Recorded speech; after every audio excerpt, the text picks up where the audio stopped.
ধর্মীয় পরিচয় নির্বিশেষে বাংলাদেশের প্রত্যেক মানুষের স্বাধীনভাবে ধর্মচর্চা ও মত প্রকাশের অধিকার রয়েছে।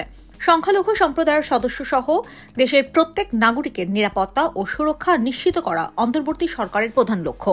সুইজারল্যান্ডের জেনেভায় 2 দিনব্যাপী জাতিসংঘের সংখ্যালঘু বিষয়ক ফোরামের 17তম অধিবেশনে বাংলাদেশের সরকারের পক্ষ থেকে বৃহস্পতিবার এই অবস্থান তুলে ধরা হয়েছে। জাতিসংঘে বাংলাদেশের স্থায়ী প্রতিনিধি তারেক মোহাম্মদ আরিফুল ইসলাম এসব কথা তুলে ধরেন। শুক্রবার পররাষ্ট্র মন্ত্রণালয়ের এক সংবাদ বিজ্ঞপ্তিতে এই তথ্য জানানো হয়েছে। ফোরামের বক্তব্যে কয়েকজন বাংলাদেশের সংখ্যালঘুদের ওপর নির্যাতন হচ্ছে বলে অভিযোগ করেন।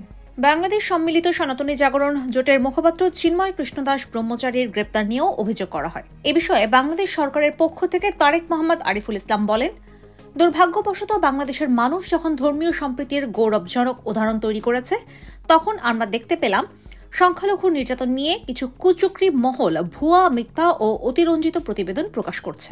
দুঃখজনকভাবে এই ফোরামেও সবাই সেটি হতে দেখছেন। আন্তর্জাতিক সংবাদ মাধ্যমে এই ধরনের অনেক অপপ্রচার উন্মোচিত হয়েছে।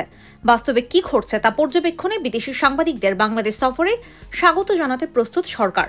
তিনি বলেন, এই ফোরামের কিছু বক্তা চিন্ময় কৃষ্ণদাসের গ্রেপ্তারের বিষয়টি ভুলভাবে তুলে ধরেছেন। সুনির্দিষ্ট অভিযোগে তাকে গ্রেপ্তার করা হয়েছে।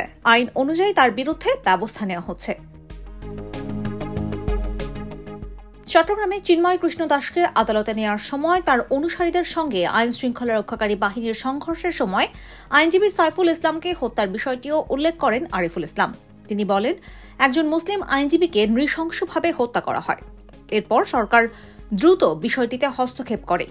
সব ধর্মের নেতাদের সহায়তায় পরিস্থিতি শান্ত করা হয়। এর মধ্য দিয়ে একটি অনাকাঙ্ক্ষিত পরিস্থিতি এড়ানো গেছে। বক্তব্যে জাতিসংঘে বাংলাদেশের স্থায়ী প্রতিনিধি বলেন, গত 5 আগস্টের পর দেশে সংঘটিত সহিংসতার পেছনে ধর্মীয় নয়, বরং রাজনৈতিক ও ব্যক্তিগত বিষয় কাজ করছে।